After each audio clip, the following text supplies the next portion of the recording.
John Donne said, "No man is an island entire of itself," and that certainly applies to Tyne Dock, as it borders Jarrow, the River Tyne, and in South Shields, Simonside, West Harton, West Park, High Shields, Holborn and Laygate. Tyne Dock has been at the hub of Tyneside industrial activity before the opening of the Port of Tyne in 1859. In 1810 a colliery was opened and houses were built, and by 1834 the railway arrived. In 1880 Tyne Dock shipped nearly 5.5 million tonnes of coal. For me, as a child, Tyne Dock arches were a border crossing. There weren't any guards or passport control, but I was leaving Jarrow and entering South Shields, and those dark, gloomy arches underlined that. The arches, for some, however, were an adventure playground.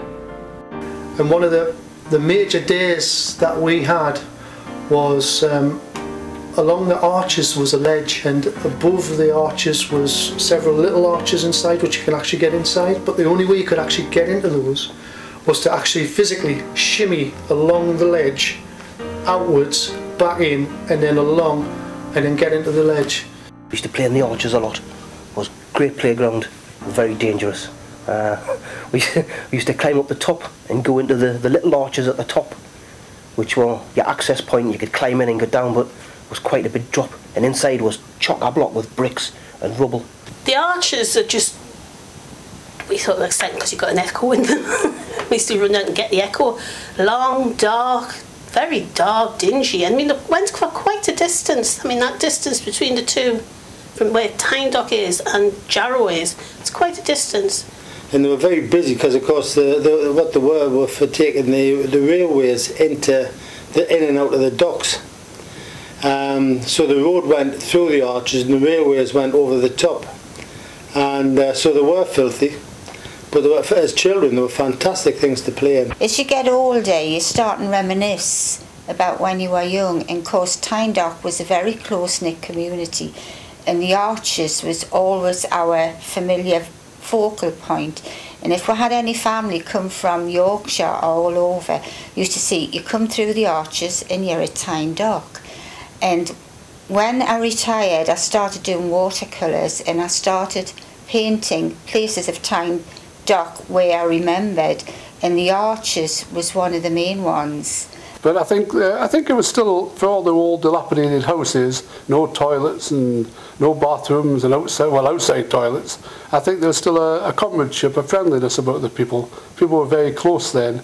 You knew where your neighbours were. They were right next door, just living on top of each other. In the 60s, the town was still quite busy, as it had been in the 50s when I lived in Hudson Street. And I can remember foreign seamen coming out of the docks during the day, or later on in the evening. They used to board the trolley buses which stood there. But the dock was busy in that way, but no, I still found it friendly. I still got happy memories of old Tyne Dock. But it was all pubs, and there were not pubs we would go into. You know, my mother wouldn't even go into them, so there were men's pubs for the dockers, really, and the sailors that used to come in there from all over the world at that time. Well, Slake Terrace was one of the busy roads at the edge of Tyne Dock. Actually, it was full of public houses. I think that was its mainstay. There was pubs like the Green Bar, which was called the Booty Bar, the Empress Hotel, the Banks of Tyne, the North Eastern, the Grapes, which was on the corner of Hudson Street, and then round the corner was the Dock. The best place where we used to get a good laugh when we were boys was a cafe which was called the Café Norge, and it was supposedly a place of ill repute because in those days there was lots of Norwegians and Swedish ships used to come into Tyne Dock, and the crews used to frequent that place. Now if you carried on up Hudson Street, you came to another boarded out house, shop, sorry, and then you came to this other place where all these ladies used to live, masses of them. Now my sister Sheila and me, we used to keep getting pennies off them. They were a lovely set of lasses, from what we can remember. So we used to sit on the step at the bottom of the flat, And there was some ladies used to come past and speak, always very nice, give us sixpence each. Every Friday night they gave us sixpence for him and sixpence for me. And just up Dock Street, immediately up Dock Street, one of the first buildings was the Spiritualists. Well, that was a big meeting place on a Saturday night, particularly. That was quite good fun as well, because they used to faint and pass out with all these messages they were getting, and they used to pick them up, bring them out and lay them in the street. And just leave them on the pavement and leave them till they come round. You had a right mixture. You had the ones doing, being talking to the dead and glory to God on high, and the other ones who were busy stinging of the other sort of spirits and beer. And then they had the other ones who were busy looking after more than the spiritual welfare on the corner at the brothel. It was quite a place to be, actually. Moving from Western Approach towards St Mary's Church, which was designed by one of the North's most famous architects, John Dobson. St Mary's stood on the corner with South Elton Street and St Mary's Terrace, and was consecrated on October the 22nd, 1862 by the Bishop of Durham. Due to falling church numbers, it was demolished in 1982. St Mary's Church was not far from our house, and from the outside the church looked very dirty. I was absolutely amazed when I walked inside the church to discover that it was the most beautiful building I had ever been in. The stained glass window was spectacular. When the sun shone through it, it was very, very beautiful. The organ was magnificent. The music that came out of that, I'd never heard anything like it in my whole life.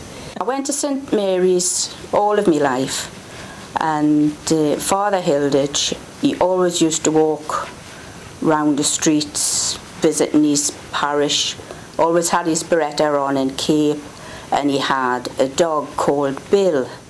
In Christmas time, we always had, St Mary's always had a midnight mass, and it was always well attended, and it got so popular that we had to issue tickets because that was the only way that people could get in.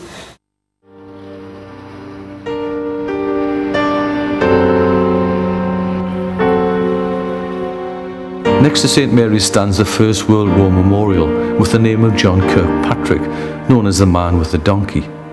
South Shields celebrates his heroism with a statue by the artist Bob Ollie in Ocean Road.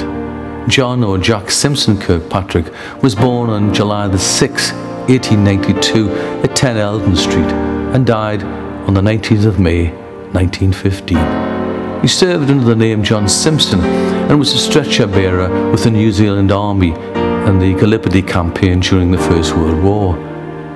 He became known as the Man with the Donkey, who saved many of his comrades and became a hero in Australia. Catherine Cookson was born on June the 20th, 1906 and lived with her family at 5 Leam Lane. She attended St Peter's and Paul's Church. Catherine Cookson would also go to the Alkali pub, now an office block. Catherine would carry a grey hen, a jug for carrying beer for her mother and step-grandfather. All these memories featured in over 100 books, and when she died in June 1998, she had become a 100 million seller author. Our next writer, James Mitchell, won a scholarship to South Shields Grammar School and another to St Edmund Hall, Oxford.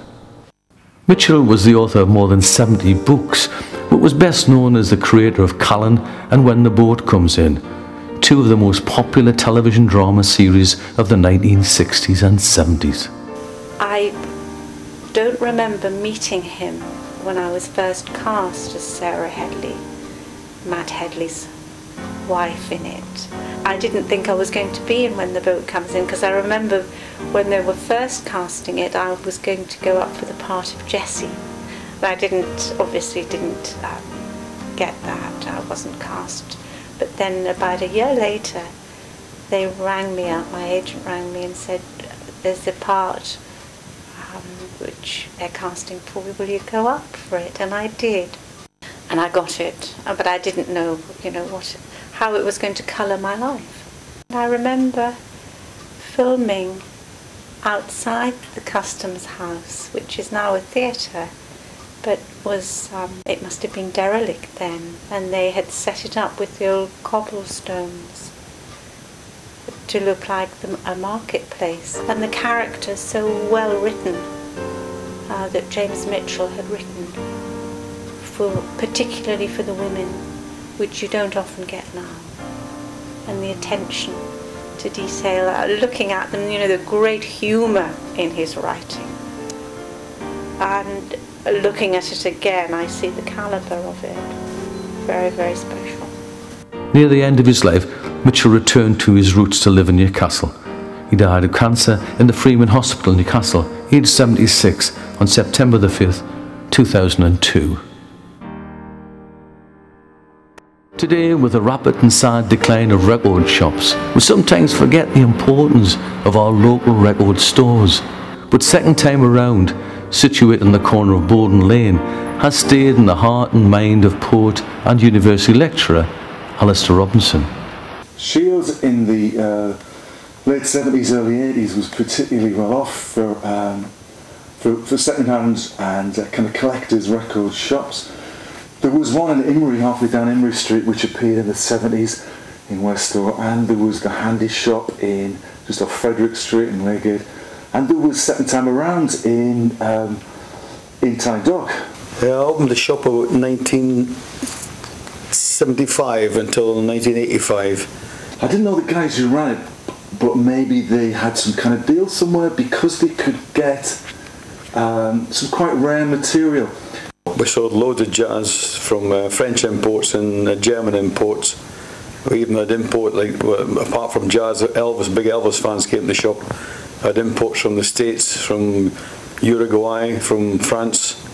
In most countries, people actually bought an album, an Elvis album, they'd buy 5 different copies, the same album but different covers.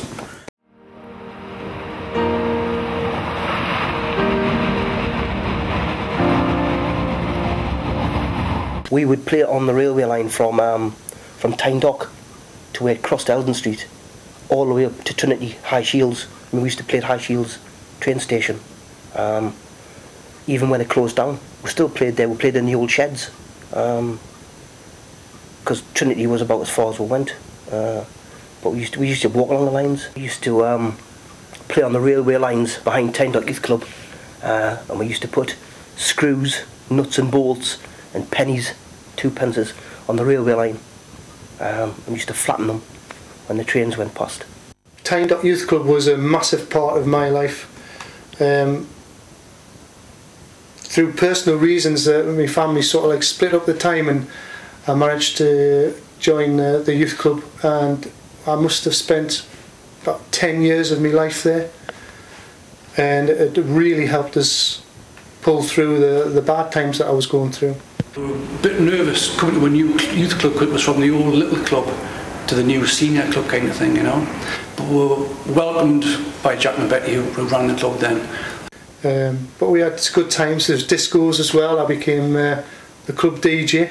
There was a couple of DJs, remember, who did the discos on the night times with the kids, and Kennie Chow was great lad, we knew him for years. I think the French trip at the end of the day was one of the biggest things that the club had done, that they put on for the kids.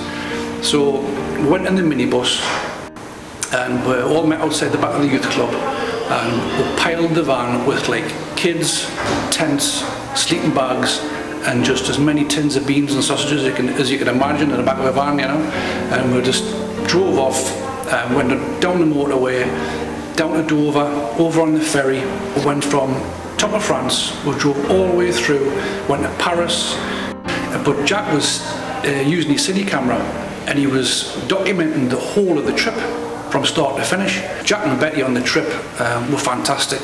They took care of the kids and they treated them like they were their own kids, and they did everything for them. We weren't very good at putting the tents up, and Jack helped out doing that, and Betty was helping doing the meals, all them beans and hot dogs kind of thing, you know. And you know, the washroom, everybody chipped in. When you look back at the cine footage, you can see how great a care that they took of the kids that were on there. They did everything, and it was a real privilege to have been on that trip. Today, when more families have cars, people travel further to work. No longer is work, home and social life literally on our doorstep. Here at Tyne Dock, we have an example of that, with cars parked as their owner's work takes them away from the area. This has resulted in a decline in the area in shopping and pubs and clubs. As with many places, pubs and clubs are closing or struggling on. The smoking ban has caused problems, cheaper alcohol in supermarkets, but there has been major social changes now that the monolithic industries in the northeast have disappeared, resulting in fewer people working and socialising together. Evidence of that can be seen in Tyne Dock. Dirty old hole in the side of the road for the man who cleans the streets. Open pub doors where the working class goes at night. Written on walls where the cats never crawl, for the glass along the top.